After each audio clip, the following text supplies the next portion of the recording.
बाळा, काय झालं? कंटाळलास? रोज त्याच त्याच गोष्टींना पुरता कंटाळून गेलायस तू.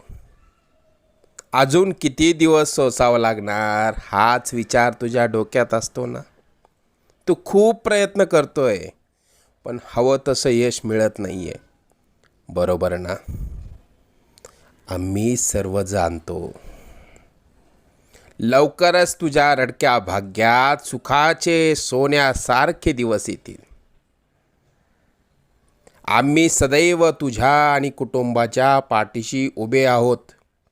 तुला जेव्हा आमची गरज वाटेल मनापासून हाक मार, आम्ही नक्की येऊ. लवकरच तुझ्या मनात असलेली इच्छा पूर्ण होऊन अक्कलकोटला येणं होईल. येशील ना पेढे घेऊन?